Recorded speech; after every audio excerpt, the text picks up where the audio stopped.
बुजुर्गान कौम और मिल्लत, मेरी इज़्ज़तदार माँ और बहनों, गयूर नौजवान साथियों, शहनशीन पर तशरीफ़ फरमा मोहतरम जनाब इम्तियाज़ जलील साहब,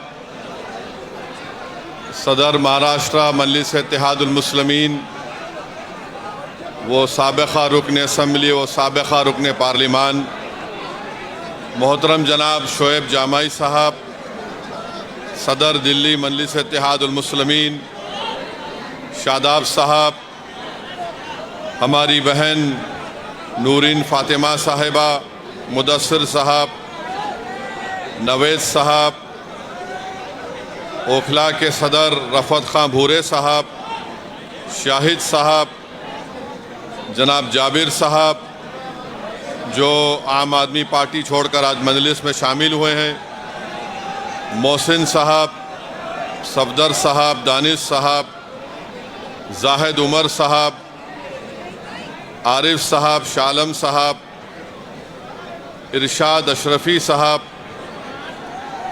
मेरे अज़ीज़ दोस्तों, बुज़ुर्गों, मैं आप तमाम का शुक्रिया अदा करता हूं कि आज आपने अपना कीमती वक्त निकाल कर मजलिस इत्तेहादुल मुस्लिमीन के उम्मीदवार ओखला के जनाब शिफा साहब के इंतखाबी जलसे में आपने शिरकत की। इतनी बड़ी तादाद में आज आपका यहाँ पर जमा होना इस बात का पैगाम देता है कि इंशाअल्लाह ताला ओखला की आवाम ने ये फ़ैसला कर लिया है कि इस असम्बली के इंतखाबात में वो तब्दीली चाहते हैं, और यहाँ से इंशाअल्लाह ताला जब आप वोट डालने जाएंगे तो मुझे यकीन है कि आप मज़लूम का साथ देंगे, आप जालिमों को हराएंगे, आप नाइंसाफ़ी करने वाली दोनों पार्टी और हुकूमतों को सबक सिखाएंगे, और आप जो जेल में जो हमारे लोग सड़ रहे हैं पिछले 5 साल से, उन बेज़ुबानों की आवाज़ आप बनकर 5 तारीख के दिन पतंग के निशान पर बटन दबाएंगे। मेरे अजीज़ दोस्तों और बुज़ुर्गों, मेरी इज़्ज़तदार माँ और बहनों, बहुत से लोग इस बात का सवाल कर रहे हैं कि मजलिस ने 2 उम्मीदवार जो दिल्ली के असम्बली इंतखाबात में उतारे हैं वो जुडिशल कस्टडी में है, आखिर इनको क्यों उम्मीदवार बनाया गया? लोग बहुत से तबसरे भी कर रहे हैं, बाज़ तो मनगढ़ंत बातें करते हैं, और जो इस तरह की बकवास करते हैं वो क़ानून को नहीं जानते और उनके दिलो दिमाग में एक नफ़रत भरी हुई है। भारत के क़ानून के लिहाज से शिफा और ताहिर साहब इलेक्शन लड़ सकते हैं, इसीलिए असदुद्दीन ओवैसी ने इन दोनों को मजलिस इत्तेहादुल मुस्लिमीन का उम्मीदवार बनाया है। अब जो लोग बीजेपी, आप और दूसरी पार्टियों के लोग अखबारात और मीडिया से बात करके कह रहे हैं कि इनके ऊपर फलां दफात लगी हुई है, मैं उन लोगों से पूछना चाहता हूं, भारत की पार्लियामेंट में करीब 250 ऐसे एमपीज जीत कर आए हैं जिन पर बहुत सीरियस क्रिमिनल केसेस हैं। 250 में से 170 के ऊपर रेप का मुकदमा है, एमपी है, मर्डर का मुकदमा है, एमपी है, अटेम्प्ट टू मर्डर का मुकदमा है, एमपी है, किडनैपिंग का केस है, एमपी है, महिलाओं के खिलाफ केसेस हैं, एमपी है। इसमें बीजेपी के करीब 94 जीतने वाले कैंडिडेट्स के ऊपर क्रिमिनल केसेस हैं, जिसमें से 63 के ऊपर सीरियस क्रिमिनल केसेस हैं। तो ये लोग जो बकवास कर रहे हैं, कांग्रेस पार्टी के 32 एमपीज के ऊपर सीरियस क्रिमिनल केसेस हैं, समाजवादी के 17 के ऊपर सीरियस क्रिमिनल केसेस हैं, शिवसेना के करीब 4 एमपीज के ऊपर क्रिमिनल केसेस हैं। ये लोग इलेक्शन जीतकर भारत की सबसे बड़ी पंचायत में बैठे हुए हैं और जो कुछ नहीं किए उन पर झूठा एक मुकदमा लगाकर 5 साल से उनको जेल में रखकर अगर कोई तबसरा कर रहा है कि ये इलेक्शन क्यों लड़ रहे हैं, उन तमाम लोगों से मैं कह रहा हूं कि तुम चुल्लू भर पानी में डूब मरो बेशर्मो। भारत की पार्लियामेंट में इतने एमपी जीत कर आ रहे हैं कि एक पार्टी के एमपी के ऊपर सीरियस क्रिमिनल केसेस हैं। तुमको वो दिखाई नहीं देता क्योंकि जिसका नाम शिफा है, जिसका नाम ताहिर है, तुमको वही नजर आता। इससे तुम्हारी तंग नजरी का इजहार होता है। हम बराबर टिकट दिए, पहली मर्तबा नहीं दिए हैं, फिर से देंगे। अगर जो कोई सरकारें किसी के ऊपर जुल्म करेगी और नाहक उनको जेल में डालेगी, तो जमहूरियत का तकाजा ये भी है कि आप उन बेजुबानों की आवाज बने। मजलिस ने कोई गुनाह नहीं किया, बल्कि मजलिस ने अच्छा काम किया। और अगर कोई मुझे पूछेगा क्या कह रहे हो, तो क्या जॉर्ज फर्नांडिस के ऊपर बड़ौदा डायनेमाइट केस नहीं बुक हुआ था? बिहार के मुजफ्फरपुर से जेल में बैठकर जॉर्ज फर्नांडिस इलेक्शन जीते, तो इंशाअल्लाह ताला शिफा भी जेल में बैठकर ओखला का इलेक्शन जीतेगा और एमएलए बनेगा इंशाअल्लाह ताला।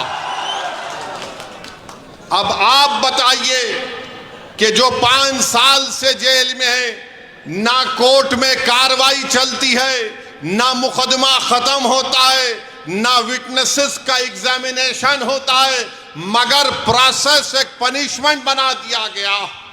शिफा जेल में क्यों है और केजरीवाल जेल के बाहर क्यों है? शिफा जेल में क्यों है?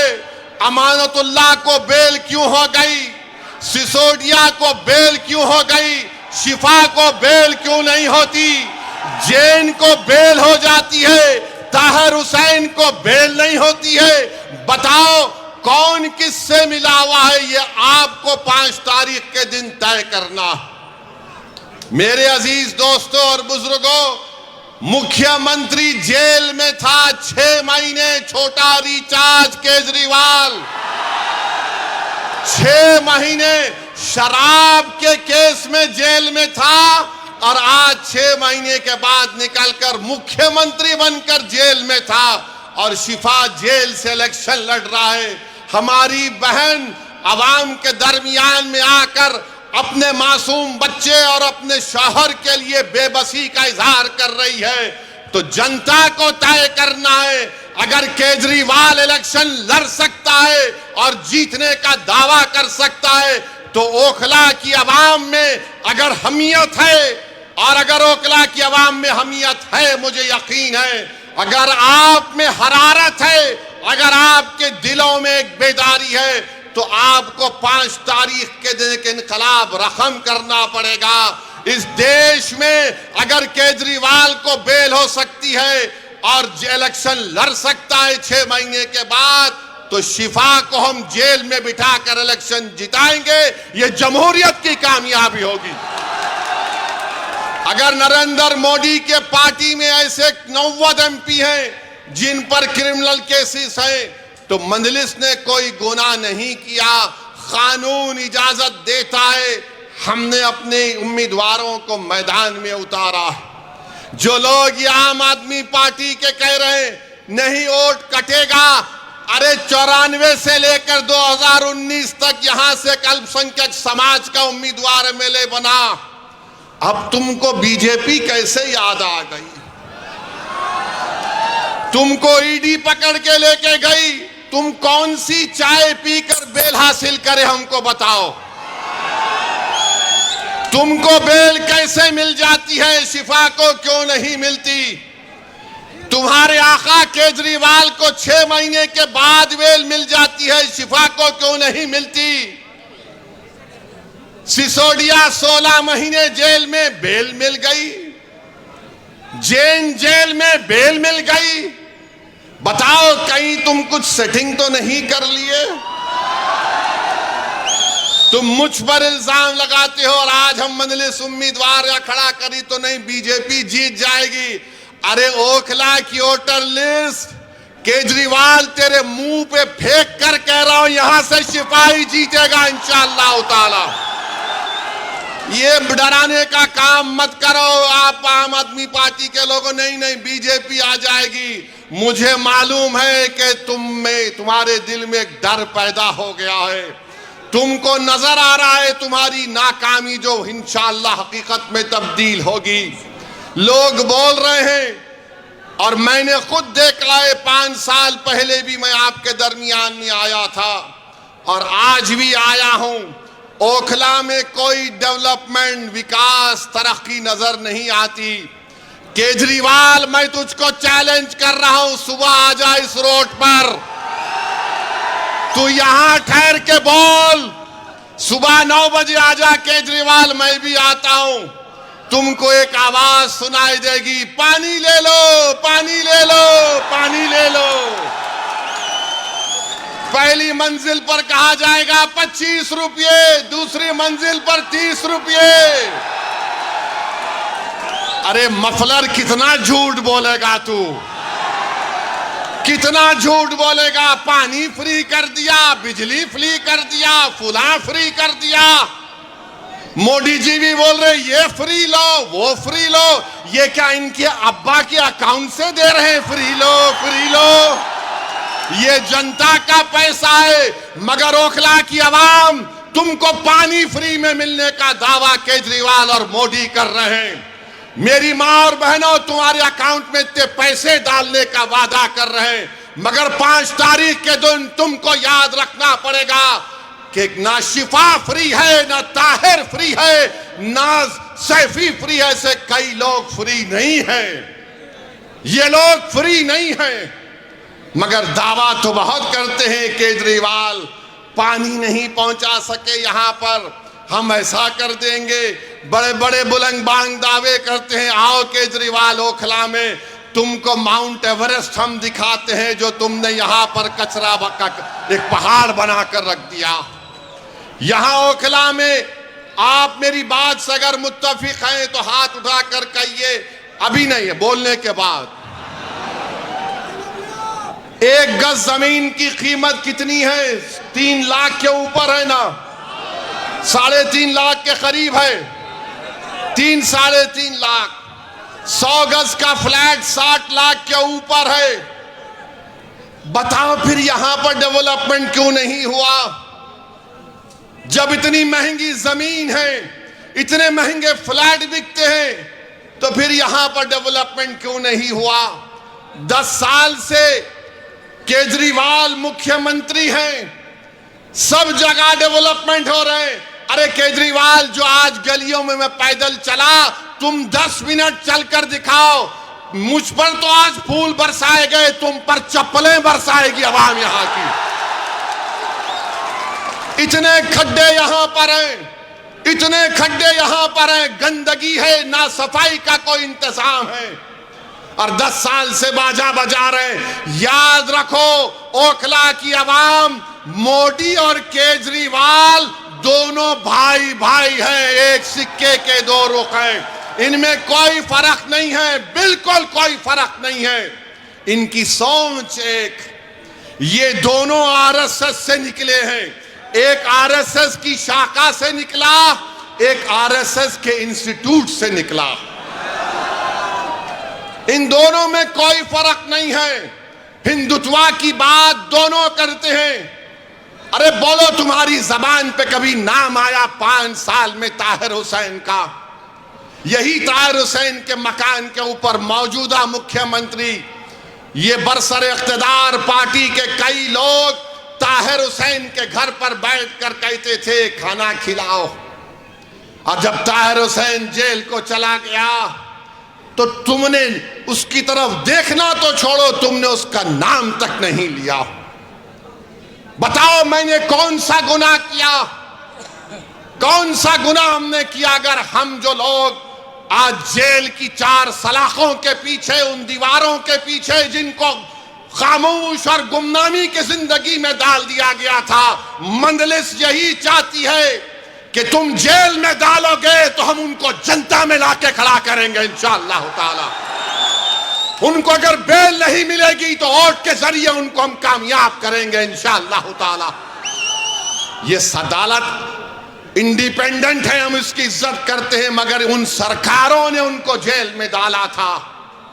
कानून का इस्तेमाल सरकार ने किया, और क्या गलती थी शिफा की कि CAA का एहतजाज शिफा ने करवाया था। बहुत अच्छा किया। डेमोक्रेसी में, जमहूरियत में एहतजाज होना चाहिए, मगर निशाना किसको बनाया गया था?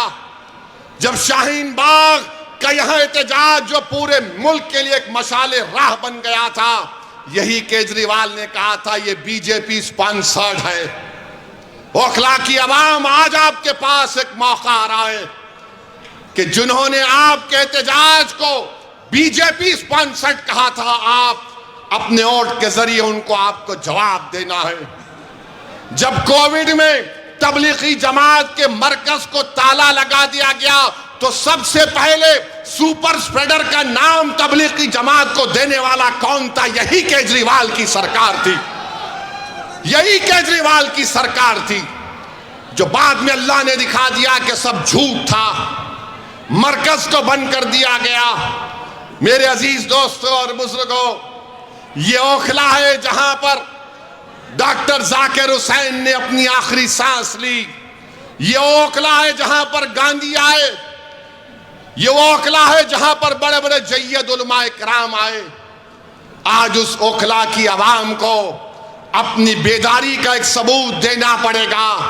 अरे जो लोग बीजेपी का वो डर दिखा रहे हैं, अरे यहां पर 94 से लेकर 2019 तक यहां पर कोई बीजेपी नहीं जीती, ना इस बार भी जीतेगी, मगर तुमने कुछ काम नहीं किया। यहां पर कुछ काम डेवलपमेंट का नहीं किया। सरकार तुम्हारी, एडमिनिस्ट्रेशन तुम्हारा, तुम अगर दूसरे दिल्ली के असेंबली हल्के जात में डेवलपमेंट का तुमने काम किया, यहां पर कौन सा काम किया बताइए आप? कुछ काम नहीं किया गया यहां पर। तो डेवलपमेंट के लिए भी आपको शिफा के हक में अपने वोट का इस्तेमाल करना पड़ेगा। मेरे अजीज दोस्तों और बुजुर्गों, जो लोग आज जेल में 5 साल से सड़ रहे हैं, दिल्ली हाई कोर्ट ने कहा this cannot go on, we will not allow this. Court ने कहा, सुप्रीम कोर्ट ने ताहिर हुसैन की बेल पिटीशन पर एक ऑनरेबल जज ने कहा कि 5 साल में इनके केस में क्या पेशरफ्त हुई है। मेरे भाई, जो लोग मुझ पर इल्जाम लगाते हैं, इल्जाम इसलिए लगाते हैं कि असदुद्दीन ओवैसी हमेशा बेजुबानों के साथ खड़ा था और खड़ा रहेगा। जो कमजोर है वो मेरी आंखों में मजबूत था और रहेगा इंशाअल्लाह ताला। जो हुकूमतें और वक्त के जालिम और जाबिर लोग किसी को दबाना चाहते हैं, तो मंजलिस उनको दबाने नहीं देगी, हम लड़ेंगे। CAA का कानून भारत की पार्लियामेंट में लाया गया था। मोदी के 300 MPs के सामने मैं और इम्तियाज जलील ने खड़े होकर कहा कि हम तुम्हारे काले कानून को नहीं मानते, हम उसको फाड़ते हैं। हम भी के नहीं मानते उस कानून को। मेरे अजीज दोस्तों और बुजुर्गों, ये 10 साल से केजरीवाल की सरकार है, 18 महीने से वक्फ बोर्ड नहीं बनता। बताओ केजरीवाल के मेले तुम्हारी पार्टी ने वक्फ बोर्ड क्यों नहीं बनाया? तुम नहीं बनाए, मोदी ने अपने ओहदेदारों को बिठा दिया। आज जामा मस्जिद के हुदूद में एक मूर्ति को लगा दिया गया। ये केजरीवाल और उसकी सरकार जिम्मेदार है। वक्फ की प्रॉपर्टीज को दिल्ली में लूटा जा रहा है और ये बीजेपी का डर दिखा रहे हैं। मेरे अजीज दोस्तों और बुजुर्गों, ओखला में बाज ऐसे अमराज हैं, ओखला में बाज ऐसे अमराज हैं, उनका इलाज करने के लिए क्या बोलते हम लोग, शिफा। बीमारी का इलाज, उसका अपोजिट क्या है, शिफा है ना। तो इन तमाम लोग जिनके जहनों में एक नफरत की बीमारी है, जिनकी सोच और फिक्र में यह है कि नहीं, क़यादत नहीं उभरने देंगे। आज आम आदमी पार्टी कह रही है बीजेपी आ जाएगी। कोई कहता हो ऐसी साहब आप तो कौम की लीडरशिप की बात करते हैं। हाँ, मैं करता हूं, करता रहूंगा, मगर मैं बेईमानों की और बेनामी की लीडरशिप का कायल नहीं हूं। मैं आजाद लीडरशिप का कायल हूं जो गरीबों के लिए लड़े। अरे तुम्हारी जबान तो तुम्हारे केजरीवाल के सामने झुक जाती है, तुम मुंह नहीं खोल सकते। अगर तुम मुंह खोलते थे तो तुम शिफा का नाम लेते। अगर तुम आजाद होते तो तुम तबलीगी जमात पर झूठा इल्जाम नहीं लगाते। अगर तुम आजाद होते तो तुम यहां पर डेवलपमेंट का काम करवाते। मेरे अजीज दोस्तों और बुजुर्गों, मेरी आपसे अपील है कि ये बीजेपी का डर दिखाते हैं। अरे बीजेपी का डर दिखाने वालों, 2024 के लोकसभा के चुनाव में क्या मैं आया था? क्या मैं आकर बोला था आपको ये मेरा उम्मीदवार है तो बीजेपी पूरे कैसे जीत गई? क्या मैं आकर आपके कान में आयतल कुर्सी पढ़ के फूका के बीजेपी को जिता दो? ये झाड़ू क्या कर रहा था उस वक्त? ये मफलर क्या कर रहा था? ये छोटा रिचार्ज क्या कर रहा था? अरे तू एक सीट पर बीजेपी पर कामयाबी हासिल नहीं करा, हम 2 सीट लड़ रहे तो इसकी नींद हराम हो गई। क्यों तकलीफ हो रही है? ये कभी नहीं चाहते कि आपकी लीडरशिप बने, आपकी एक आजाद सियासी आवाज पैदा हो। याद रखो मेरी इस बात को, मैं जब तक जिंदा रहूंगा मैं ये बात कहता रहूंगा कि भारत की जमहूरियत को अगर मजबूत करना है तो भारत की सबसे बड़ी अक़लियत को अपने सियासी लीडरशिप को बनाना पड़ेगा। तुम मुझे पसंद नहीं करते, तुम बनाओ, मैं तुम्हारे साथ पीछे खड़े रहने को तैयार हूं। मगर याद रखो, मैं इस दुनिया में रहूं या ना रहूं, अगर तुम ये काम नहीं करोगे तो 50 साल के बाद तुमको मेरी इस तकरीर के अल्फाज याद आएंगे कि एक दीवाना आकर हमसे कहा था कि अगर हमको अपने मसाइल को हल करना है, अगर हमको इंसाफ चाहिए, अगर हमको इज्जत चाहिए, अगर हमको मान सम्मान चाहिए, अगर हमको अपने बेटों को, अपने भाइयों को, अपने बाप को अपने साथ देखना चाहते हैं, जेल में नहीं, तो लीडरशिप बनाओ मेरे भाई, लीडरशिप बनाओ। याद रखो, कोई आसमान से उतर कर तुमको लीडर नहीं बनाएगा। बगैर किसी के तुमने यहां पर शाहीन बाग को खड़ा किया, तुमने खड़ा किया शाहीन बाग को, कोई बाहर से नहीं आया था। तुमने पूरी भारत को एक राह दिखाई कि एहतजाज क्या होता है। मैं शाहीन बाग के उन माँ और बहनों को सलाम करता हूं कि तुमने बेबाकी से निकलकर भारत की हर महिला को कहा कि देखो हम निकलकर आज एहतजाज कर रहे हैं। मैं उन माँ और बहनों से, उन नौजवानों से, बुजुर्गों से कहूंगा, तुमको शाहीन बाग की तारीख 5 तारीख को दोहराना है इंशाअल्लाह ताला। क्या आप दोहराएंगे उस तारीख को? क्या आप शाहीन बाग की तारीख को दोहराएंगे, या फिर हम भूल जाएंगे हमारे उन बच्चों को और हमारी बेटियों को जेल में आज सड़ रहे हैं, जिनकी औलाद अपने बाप को देखने के लिए तड़प जाती है, जिनकी बीवियां उनको देखने के लिए तड़प जाती है, जिनकी माँ और बाप रो रो कर रातें गुजार रहे हैं, बीमार हो जा रहे हैं, मगर उनको बेल नहीं होती है। उनका जुर्म सिर्फ इतना है कि उनका नाम शिफार, ताहिर और सैफी है। जिसका नाम केजरीवाल है वो बाहर है। अरे तुम जब बाहर आ सकते तो हम क्यों नहीं आ सकते बताओ? ये दोहरा म्यार कैसा चलेगा? बहरहाल मेरे अजीज दोस्तों और बुजुर्गों, अपने हिम्मत और हौसले को बुलंद रखिए, डरने और घबराने की जरूरत नहीं है। हम 2 सीट पर लड़ रहे हैं, दोनों पर इंशाअल्लाह कामयाब होंगे। ये आपकी कामयाबी होगी, ये आपकी कामयाबी होगी। अरे जो बाहर रहकर डेवलपमेंट नहीं करा सका, जो अंदर है वो जब बाहर आएगा तो शेर जब ओखला की सड़कों पर छिपा चलेगा तो उसके नाम से, उसकी कुर्बानियों से, उसकी मेहनत से मुझे यकीन है कि ओखला में एक नई तारीख लिखी जाएगी। ये एक तारीखी जगह है मेरे अजीज दोस्तों और बुजुर्गों। यहाँ पर बहुत से डेवलपमेंट के काम करवाना है। हैदराबाद में मंजलिस के 7 MLA हैं। हमने मेरी कॉन्स्टिट्यूंसी में मैंने 800 करोड़ का एक फ्लाईओवर बनाया हूं 7 MLA के साथ। हुकूमत TRS की थी, अब कांग्रेस की है।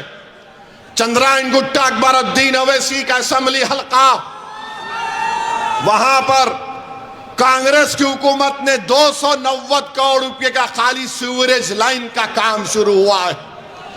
याद रखिए ये क्यों पॉसिबल है, क्योंकि आपने अपनी लीडरशिप को बनाना है।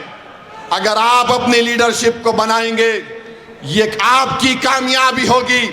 याद रखो, कांग्रेस हो, आप हो, बीजेपी हो, एक बात पर मुत्तफिक है कि सबकी लीडरशिप हो सकती है, मगर जो जाकिर हुसैन का नाम लेने वाले हैं, जो अल्लामा फजल खैराबादी का नाम लेने वाले हैं, जो मौलाना महमूदुल हसन का नाम लेने वाले हैं, इन लोगों की लीडरशिप नहीं होने देंगे। मैं आपसे अपील कर रहा हूं कि अपनी लीडरशिप को पैदा करो, और वो कैसे पैदा होगी? आपके मुत्तहिद होने से, आपके एक वोट के सही इस्तेमाल करने से। यहां से कोई बीजेपी नहीं कामयाब होगी। ये केजरीवाल नंबरी झूठा है, झूठा नंबर 1 है। अगर झूठों का कंपटीशन होगा तो 2 लोग फाइनल में आएंगे, एक मोदी और दूसरा केजरीवाल। इतनी झूठ बोलते हैं, सफाई से बोलते हैं, और मासूम जनता उनका यकीन भी कर लेती है। मैं ओखला की आवाम से अपील कर रहा हूं कि ओखला की डेवलपमेंट के लिए, और जो आपके दरमियान में खड़े होकर आपकी आवाज बना, जिसने आपके लिए आफतें उठाई, जिसने आपके रोशन मुस्तकबिल के लिए अपना चैन और सुकून कुर्बान कर दिया। आज हम शिफा के नाम पर नहीं मेरे भाई, हम ज़मीर की बुनियाद पर वोट देंगे शिफा को इंशाअल्लाह ताला। जिसके सीनों में धड़कता हुआ दिल होगा वो शिफा को वोट देगा। जिसका ज़मीर मुर्दा नहीं होगा वो शिफा को वोट देगा। जिसके दिलो दिमाग में तड़प होगी वो शिफा को वोट देगा। जिसके जिस्म में हरारत होगी वो शिफा को वोट देगा। जो हमारी बहन के आंसू को अपनी बहन समझेगा वो शिफा को वोट देगा। जो ओखला को अपना घर समझता है वो शिफा को वोट देगा। जालिमों का साथ मत दो, मजलूमों का साथ दो, इंसाफ का साथ दो, इंसाफ को सर बुलंद करो। और मोदी को हम कहना चाह रहे हैं कि आप वक्फ का बिल बनाने जा रहे हैं, याद रखो वक्फ का कानून बनेगा तो भारत में प्रोटेस्ट होगा इंशाअल्लाह ताला। बहरहाल मेरे अजीज दोस्तों और बुजुर्गों, आप तमाम से अपील करने आया हूं कि 5 तारीख के दिन ओखला के आसमानों में सिर्फ एक ही निशान दिखाई देना चाहिए, वो पतंग का निशान होना चाहिए। पतंग के निशान पर बटन दबाकर आप अपनी पार्टी को कामयाब करिए, शिफा को कामयाब करिए, जो हमारे लिए खड़ा रहा उसको कामयाब करिए। मैं आज आपके इलाके में दौरा किया हूं, इंशाअल्लाह ताला और भी पैदल दौरे होंगे ना जी, होंगे और भी पैदल दौरे होंगे, आपसे मुलाकात होगी। बहुत बहुत शुक्रिया। अस्सलाम वालेकुम।